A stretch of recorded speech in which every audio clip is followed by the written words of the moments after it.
Just two men, their blades, and pure badassery. That's what this video is about. On one hand, we have the Afro Samurai, a man who was on the mission to violently murder his father's killer. And on the other hand, we have the wild playboy Mugen from Samurai Champloo. Today's video is going to be an introspection of these two legendary samurais. We're going to delve into their backgrounds, personalities, the reason they fight, and the level of their skill set. It's going to get real intense in a minute or two. Quickly, straighten up your back. Though before we begin, let's take a quick look at the world of Afro Samurai. In this land of samurai, there are numbered headbands. The two most famous ones are dubbed the number 1 and the number 2. As you can guess, the number 1 headband is reserved for the absolute very best. But just putting this headband on yourself can grant you great things, such as immortality, supernatural powers, knowledge, and whatnot. It basically turns the individual into a divine being.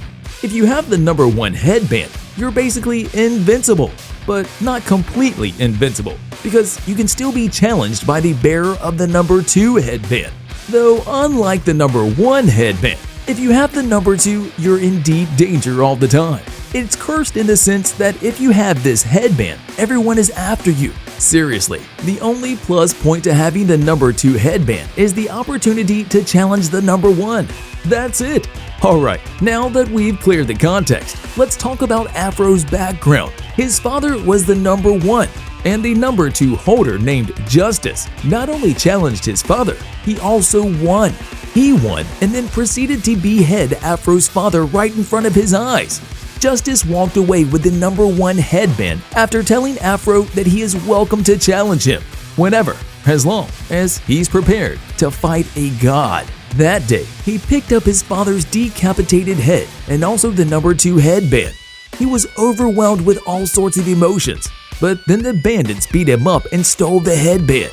He was going to die, but was thankfully rescued by a sword master who knew his father. Afro spent the next few years learning the art of sword at his dojo, but guess what he did after learning that his swordmaster had acquired the headband number 2? He killed him and took it. This man, Afro, is too consumed by revenge.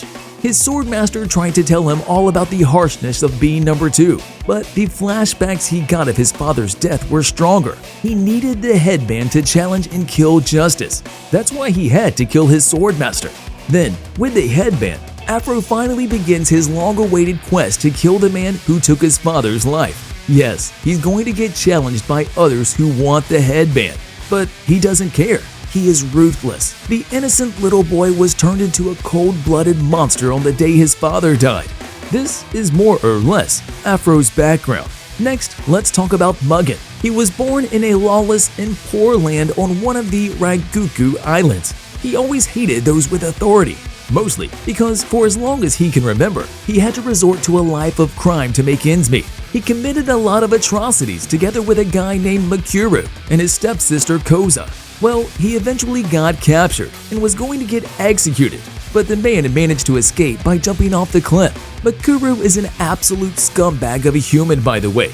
He is later killed by Jin, which is good. Anyways, Mugen survived the fall from the cliff, and life eventually brought him to the restaurant, where he met Jin and Fu. He's usually an apathetic yet chaotic wildcard, but ends up developing respect for his companions, Fu and Jin. Next, let's compare Afro's personality to Mugen's. Well, because of what happened, Afro is brutally cold and merciless, even though he is shown smiling and laughing in the flashbacks. Now, he rarely ever does so, although the same can't be said about his imaginary friend, Ninja. You see, Afro's mind gave birth to him in order to help him cope with all the psychiatric trauma he had to deal with, which is why, unlike Afro, Ninja is always laughing and cracking jokes. For what it's worth, he considers Ninja to be the only one he can trust. Everyone else is already dead. Mugen, on the other hand, has a way more varied set of character traits. He can be rude and lewd at the same time. He may be a womanizer, but you'll also see him just casually picking fights for no good reason at all. It's very easy for him to get competitive with someone. He is also a proud man who absolutely loathes authority. To him, authority is the most despicable thing under the sun. He'd rather be brutally killed off than ever beg for mercy. That's how he is. I guess having an exceptional fortitude is something both Afro and Mugen share. Alright, moving on. How about we take a look at their physical abilities and fighting styles? They are both samurai, after all.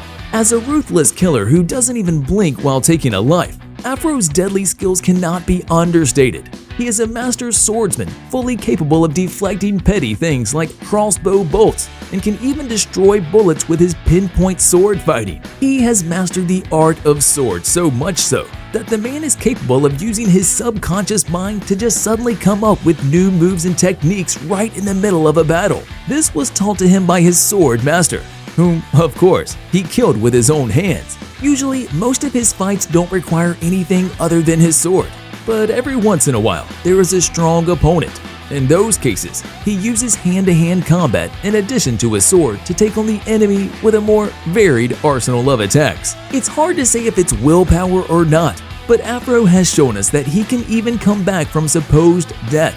His strength isn't anything to flack either. He can slice entire humans without any effort whatsoever. Sometimes, he doesn't need to take off the sword sheath. He has also cut literal hills in half. That's the level we're talking about.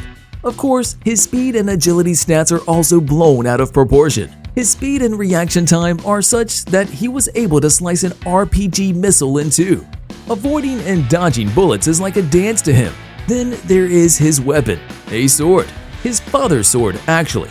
He picked up that blade to exact revenge. Now, while Afro Samurai is all about crazy, inhumane feats of strength and speed, Mugen wins by being completely and utterly unpredictable. In the words of an elite samurai named 𝐥𝐤𝐤𝐿, Mugen utilizes erratic movements that prevent anyone from predicting them. However, the 𝐥𝐤𝐤 also go on to tell him that he must learn to use his intellect in martial arts, because by solely relying on his instinct and reflexes, he involuntarily reveals his limitations to his enemy. Wise words, old man. Indeed, Mugen is all about unpredictability. His entire swordplay is based on breakdancing that he developed by himself.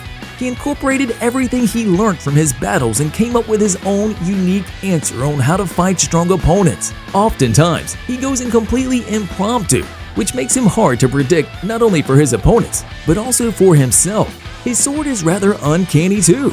There is an edge on both sides, and the sheath as well is designed to trick others. Still, as pointed out by 𝐥𝐤𝐤𝐿, Mugen lacks the finesse, but believe it or not, this man only needs to see someone do it before he can do something himself. He incorporates new moves in his style as naturally as he breathes. It doesn't matter if he is winging it, the guy is a natural at fighting. He's a mutant prodigy. By the way, if you look at the etymology of the word Mugen, it means without limitation. And guess what? He writes his name using the infinity sign. Alright, so considering everything we talked about, their personalities, knack for fighting, and fighting styles, who do you think would come out on top if Afro Samurai and Mugen were to fight each other? Honestly, out of all the videos we've done this far, this may be the least obvious one. Though this is exactly why I'm genuinely looking forward to some quote-unquote friendly debates in the comment section down below. Don't hold back, guys, because I know that these two won't. As always, if you enjoyed the video, do leave a like and also subscribe to the channel if you haven't already. Share this video with your friends and see what they have to say. We release similar versus videos regularly. There's already a wide range of them on the channel which you can check out right away. Well then, with that said, I'll see you guys on the next video.